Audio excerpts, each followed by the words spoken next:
Good morning friends. देखिए आपका पहला चैप्टर जो था वो ख़त्म हो गया था, तो आज हम उसके आगे पढ़ाने वाले हैं। तो आज आपका चैप्टर चलेगा चैप्टर नंबर 3 यानी दो चर वाले रैखिक समीकरण। ठीक, तो आपका दूसरा चैप्टर जो है बहुपद, यह कोरोना के कारण हटा दिया गया है। ठीक, तो आपको इस टाइम केवल इसको ध्यान देना है कि आपको चैप्टर नंबर 3 पढ़ना है। ठीक, एक पढ़ना है, उसके बाद चैप्टर नंबर 3 आपको पढ़ना है। ठीक, तो देखिए चैप्टर का नाम है दो चर वाले रैखिक समीकरण। ठीक, दो चर वाले रैखिक समीकरण। तो देखिए चर का मतलब क्या होता है, आप पहले इसको समझ लीजिए, उसके बाद ये 4 नियम है इसमें। इस चैप्टर में आपका 4 नियम है, बस उतना आप पढ़ लीजिए, आपका काम हो जाएगा। ठीक, तो देखिए इसमें सबसे पहले आपको समझना ये है कि चर का मतलब होता है जिसका मान बदल सकता है। जैसे मान लीजिए 4 हो गया, 4, इसका मान बदलेगा? जी हाँ, इसका मान कभी नहीं बदलेगा, तो ये क्या हो जाएगा, अचर हो जाएगा। और जिसका मान बदल सकता है जैसे X Y Z A B C, यानी ए से लेकर जेड तक।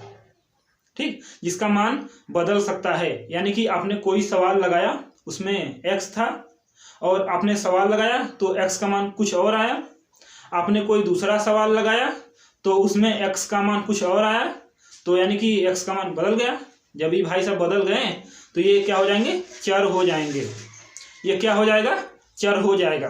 अब देखिए जो दो चर वाले रैखिक समीकरण आपका होता है, इसमें देखिए ये जो समीकरण आपका होता है कुछ इस तरीके से होता है, जैसे A X plus B Y plus C बराबर 0।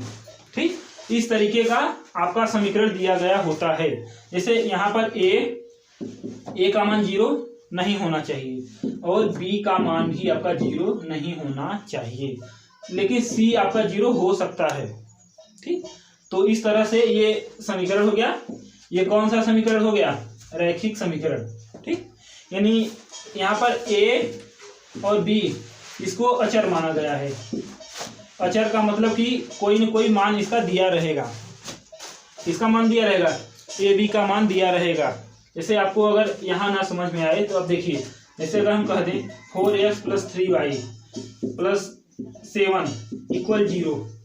ठीक, तो यहाँ से आप a बराबर कंपेयर करेंगे तो a बराबर आपका आ जाएगा 4 और ये 3 जो है तो b का मान है। ठीक, b बराबर क्या हो जाएगा 3 और c बराबर आपका हो जाएगा 7। ठीक, यानी आपको ये चीज दिया रहेगा, यहाँ पर कोई न कोई पहलू दी रहेगी। जैसे आपका यहाँ पर कोई मान दिया गया है, जब ये दिया गया है यहाँ पर तो उसी के फॉर्म में ये इसका मेन फार्मूला यही होता है।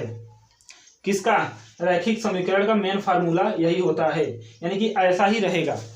उसके बाद ये जो समीकरण रहेगा आपको 2 समीकरण देगा। इस चैप्टर में आपको 2 समीकरण देगा, उसको आप उसमें से आपको x और y का मान निकालना रहेगा। ये मान निकालने के लिए क्या, x और y का मान निकालने के लिए आपको 4 तरीका पता होना चाहिए। ये जो सवाल लगेगा इस चैप्टर का, जितना भी सवाल लगेगा 4 तरीके से सॉल्व होगा। ठीक, देखिए आप नोट कर लीजिए। सबसे पहला नंबर होगा प्रतिस्थापन विधि। क्या होगा, प्रतिस्थापन विधि होगा। ठीक, दूसरा नंबर हो जाएगा आपका विलोपन विधि। कौन सा विधि, विलोपन विधि हो जाएगा। ठीक, ये अलग अलग है। तीसरा आपका हो जाएगा वज्र गुणन विधि।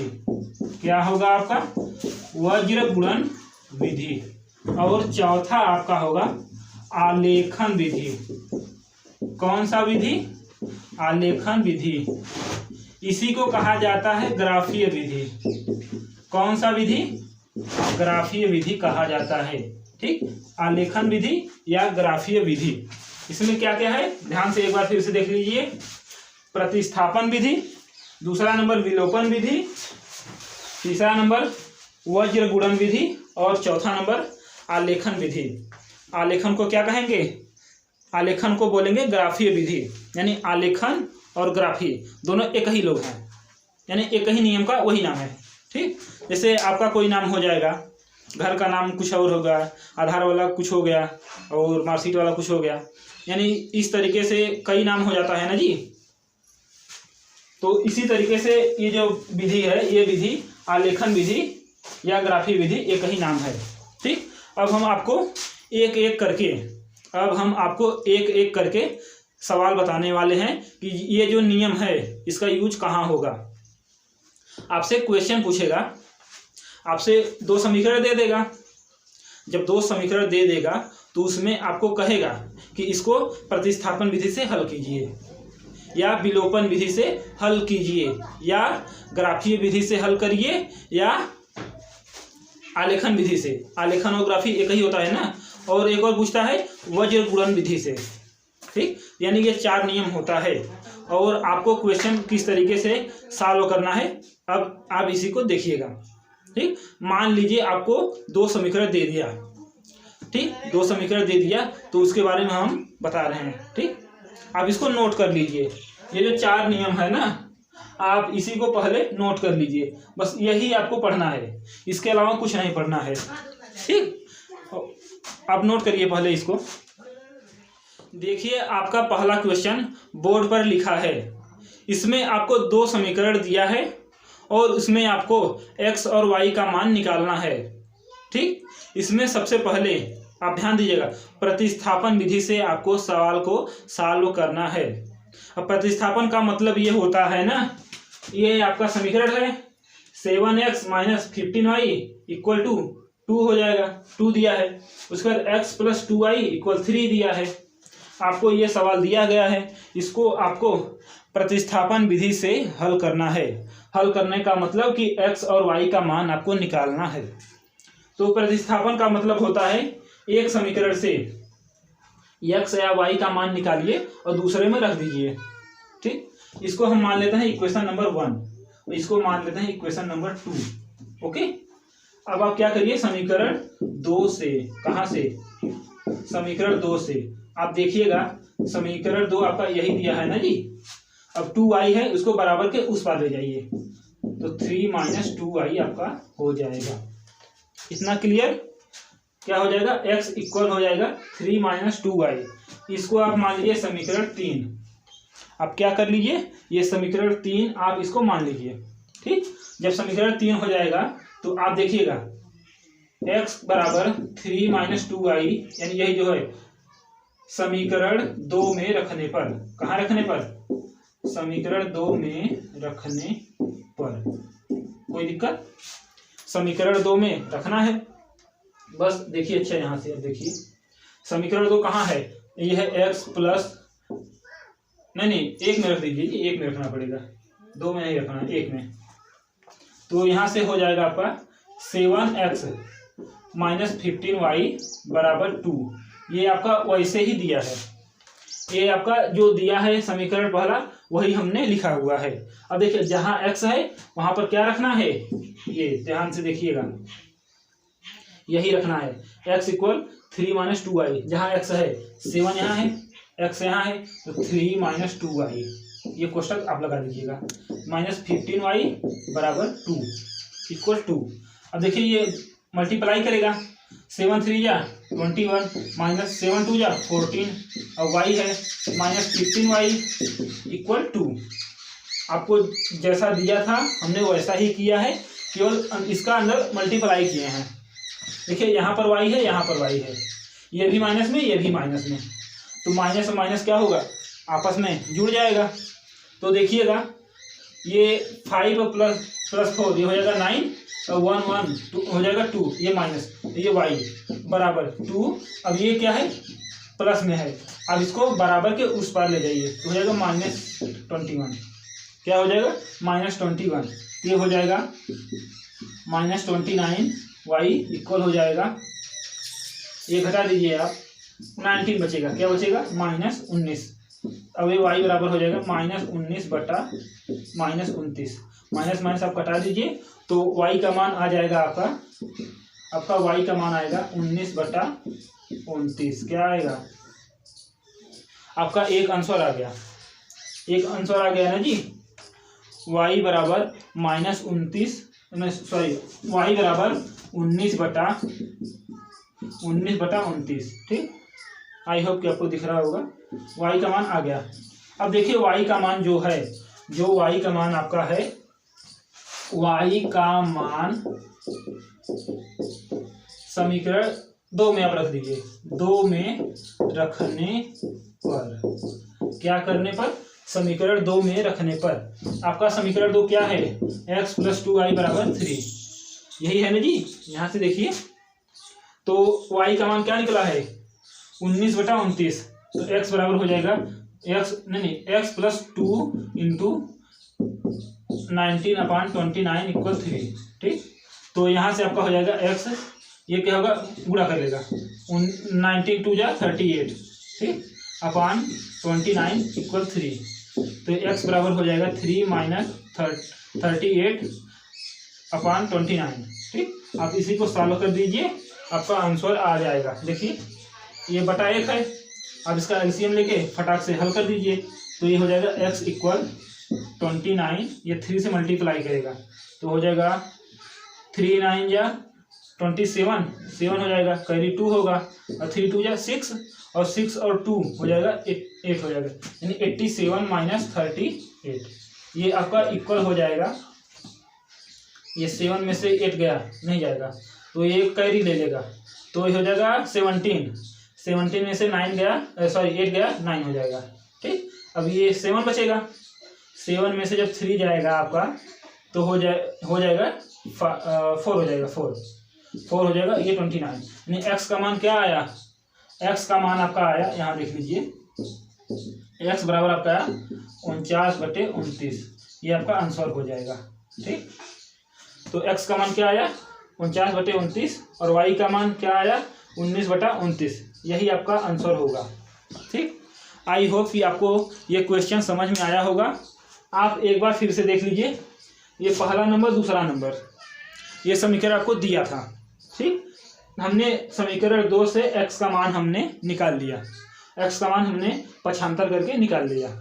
जो x का मान आया है आपको समीकरण दूसरे वाले में रख देना है। समीकरण दूसरे का मतलब कि हम जो लेकर गए थे उसमें नहीं रखना है, बाकी दूसरे वाले समीकरण में जो बचा रहेगा आपको उसमें रख देना है। तो x बराबर 3 - 2y समीकरण 1 में रखने पर, तो यहाँ से आपका हो जाएगा समीकरण 1, ऐसा ही है ना जी, सेम टू सेम ऐसा ही है। तो यहाँ पर x है, x के जगह पे क्या रखना है? 3 - 2y, तो ये जो 7 है ये x से गुणा करेगा, तो इसका मतलब कि जो x का मान हम रखेंगे 7 जो होगा वो सबसे गुणा करेगा, सभी से गुणा करेगा। तो यहाँ से आप गुणा कर दीजिए, हमने गुणा कर दिया है, y का मान आ गया है। जब y का मान आ गया है तो y का मान समीकरण 2 में हमने रख दिया है। ठीक, जब 2 में रख दिए हैं तो जो आया है गुणा भाग करके हम x का मान निकाल लिए हैं। आई होप कि आपको ये क्वेश्चन समझ में आया होगा। देखिए आपको हम एक क्वेश्चन और दे देते हैं जिससे आपका प्रैक्टिस हो जाए। ठीक, ये आपका होमवर्क रहेगा, आप पहले इस क्वेश्चन को उतार लीजिए, उसके बाद स्क्रीन पर आपको होमवर्क आपका दिख जाएगा। आप वीडियो को रोक लीजिए और क्वेश्चन उतार लीजिए सॉल्व। आई होप कि आपको पिछला क्वेश्चन बढ़िया से आ गया होगा। देखिए अब हम आपको क्या बताते हैं? विलोपन विधि हम आपको बताते हैं। देखिए विलोपन का मतलब होता है, पहले आप विलोपन का मतलब समझ लीजिए। ठीक, देखिए विलोपन का मतलब होता है कि गायब करना। ठीक, आपको जो 2 समीकरण दिया रहेगा उसमें से आपको किसी एक को गायब करना रहेगा। गायब करने का मतलब है या घटा दीजिए या जोड़ दीजिए, एक तो गायब हो जाएगा। ठीक, देखिए ये जो हमने आपको क्वेश्चन नंबर पहला बताए थे हम ना, इसी को हम करने वाले हैं विलोपन विधि से।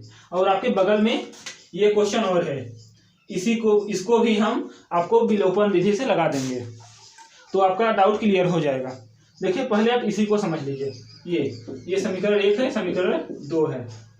देखिए गायब कैसे करना है, यहाँ पर आपका दिया है x + y = 14 और x - y = 4। तो देखिए ये गायब तभी होगा जब प्लस या माइनस रहे, यानी कि x और x बराबर है ना। जब x या y में से चाहे x चाहे y बराबर है, अगर बराबर नहीं है तो आपको गुणा भाग करके बराबर करना पड़ेगा, तभी ये कटेगा, नहीं तो नहीं कट पाएगा। ठीक, देखिए इसमें क्या करेंगे हम ना, अगर हम दोनों को जोड़ दें, क्या करें? समीकरण 1 व 2 को जोड़ने पर, समीकरण 1 व 2 को जोड़ने पर, क्या करने पर? जोड़ने पर अगर हम इसको जोड़ेंगे, एक्स भी प्लस है, वाई और यहाँ भी प्लस है ऊपर, और ये भी प्लस है, तो ये क्या हो जाएगा, एक्स प्लस एक्स क्या हो जाएगा 2x, और ये y प्लस में और ये आपका y माइनस में, ये तो खत्म कहानी हो जाएगा, कट जाएगा, और बराबर है तो बराबर, और ये 14 प्लस 4 क्या हो जाएगा 18 हो जाएगा ना जी, 18 होगा। तो यहाँ से x बराबर हो जाएगा 18/2, यानी आप कटा दीजिए 9, 2 9 या 18, यानी x का मान आपका क्या आया 9 आया। अब इसी को समीकरण 1 में रख दीजिए, समीकरण 1 में रखने पर ठीक। तो जब समीकरण 1 क्या है आपका, x plus Y equal 14, x का मान क्या रखना है 9, तो 9 प्लस वाई इक्वल 14। अब ये 9 आपका प्लस में है, आप उस पर ले जाइए, तो y बराबर हो जाएगा 14 माइनस 9 ठीक। तो y बराबर आपका हो जाएगा, फटाक से घटा दीजिए, 5 आपका आ जाएगा, कोई दिक्कत। x का मान क्या आएगा 9, y का मान क्या आएगा 5। आप ये क्वेश्चन उतार लीजिए। ये किस विधि से है, ये है विलोपन विधि से। विलोपन कैसे हुआ, विलोपन हुआ यहाँ से एक मान गायब करने पर, यानी एक राशि गायब करने पर, चाहे x चाहे y, आप इसको गायब कर दीजिए, विलोपन हो गया ठीक। आई होप कि आपको ये विलोपन वाला क्वेश्चन बढ़िया से आ गया होगा। आप इसको उतार लीजिए, ये क्वेश्चन अभी हम बता रहे हैं ठीक, जिससे आपका डाउट क्लियर हो जाए। आप इसको उतारिए, देखिए आपका अगला क्वेश्चन जो है हम इसी को सॉल्व करते हैं ठीक। देखिए ये समीकरण 1 है और आपका समीकरण 2 है, इसमें x है, सॉरी 7x है और इसमें x है, तो x और x बराबर तो है नहीं, जब बराबर नहीं है तो क्या कटेगा, कुछ नहीं कटेगा। यहाँ से क्या है 15 है, यहाँ से क्या है 2 है, यानी 15y और 2y नहीं कटेगा, चाहे जोड़िए चाहे घटाइए नहीं कटेगा। तो हमारी भलाई इसी में है। यहाँ पर समीकरण 2 में आप 7 से गुणा कर दीजिए, किससे 7 से आप मल्टीप्लाई कर दीजिए। जब आप 7 से मल्टीप्लाई कर देंगे तो आपका यहाँ भी 7 होगा, 7x होगा, और ऊपर भी क्या है 7x आपका दिया है, तो ये बराबर हो जाएगा। उसके बाद आपका घटाना हो जाएगा तो ये कट जाएगा।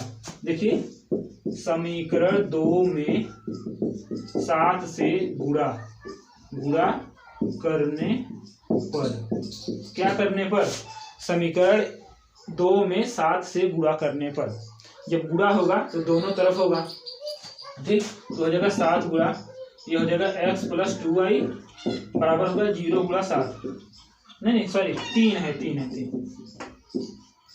है ना, 3 इंटू 7 हो जाएगा। तो यहाँ से देखिए 7 से मल्टीप्लाई होगा x में 7x होगा, ये प्लस हो जाएगा, 7 में 2 से होगा 14 होगा, ये y ऐसे ही है, ये हो जाएगा 7 3 या 21 हो जाएगा। इसको आप मान लीजिए इक्वेशन 3। अब समझ में आ रहा है कि नहीं आपको। अब देखिए समीकरण 1 समीकरण 2 और 3, समीकरण 1 और समीकरण 3, इसमें x और x में 7x और 7x बराबर दिख रहा है ना, ये भी प्लस में ये भी प्लस में, क्या करें घटा दें क्या।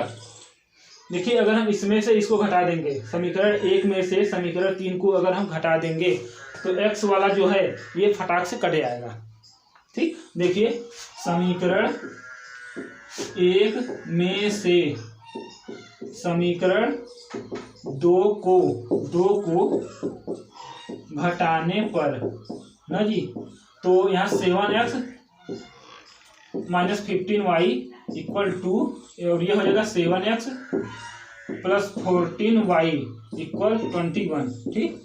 जब घटाएंगे, घटाना में चिन्ह उल्टा हो जाता है, ये प्लस है तो माइनस हो जाएगा, ये भी प्लस है तो माइनस होगा, ये भी प्लस है माइनस होगा, तो ये 7x और 7x आपका कट जाएगा ठीक।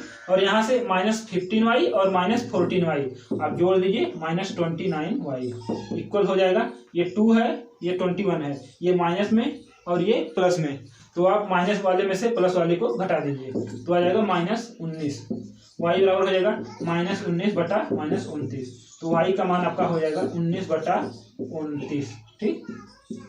y का मान आ गया ना जी। जब y का मान आ गया तो y का मान समीकरण किस में रख दें, चलिए समीकरण 2 में रख देते हैं। ये समीकरण 2 में रखने पर ठीक। तो देखिए आपका समीकरण 2 क्या है, ये रहा ना, ये रहा आपका समीकरण 2। तो x प्लस 2y बराबर 3। ठीक, एक्स का अरे वाई का मान क्या रखना है 19/29। तो x प्लस 2 इंटू 19/29 इक्वल 3। ठीक, तो x प्लस हो जाएगा, ये मल्टीप्लाई कर दीजिए 38 होगा, 19 2 या 38 अपान 29 इक्वल 3 अपान 29 इक्वल 3। x इक्वल हो जाएगा, ये पूरा प्लस में है, आप इस पार ले जाइए बराबर के उस पार, तो आपका हो जाएगा माइनस हो जाएगा 38/29। ठीक, तो अब देखिए x इक्वल हो जाएगा आपका, देखिए इसको सॉल्व कर लीजिए आप, तो ये अपान 1 है तो इसका एलसीएम क्या होगा 29 ही होगा। अब 3 से मल्टीप्लाई कर लीजिए, 3 9 या 27, कैरी 2 होगा, 2 होगा। अब 3 2 जा 6 और प्लस 2 8 हो जाएगा -38। अब ये इक्वल हो जाएगा आपका, घटा दीजिए, देखिए 7 में से 8 गया नहीं जाएगा, 17 कैरी लेगा 17 होगा, 8 गया 9 होगा, तो ये 7 में से 3 जाएगा 4 बचेगा अपान 29। ये क्या है x का मान है। ठीक, आप चाहे जैसे लगाइए, आप चाहे जैसे लगाइए, आपका x और y का मान हमेशा एकदम वही आएगा, हमेशा चारों तरफ से, चाहे जिस नियम से आप लगाइए, हमेशा आपका x और y का मान हमेशा वही आएगा। ठीक, तो आई होप कि आपको ये क्वेश्चन बढ़िया से आ गया होगा, आप इसको नोट कर लीजिए। देखिए बाकी जो इम्पोर्टेंट क्वेश्चन है ये हम आपको स्क्रीन पर दे रहे हैं, आप इसको HW के रूप में आप इसको सॉल्व कर दीजिएगा और उसको कमेंट बॉक्स में लिख दीजिएगा। बाकी जो आपका 2 नियम है, वज्र गुणन विधि और आलेखन विधि यानी ग्राफीय विधि, इसको हम अगले पार्ट में बता देंगे। ठीक, मिलते हैं नेक्स्ट वीडियो में, तब तक के लिए थैंक यू।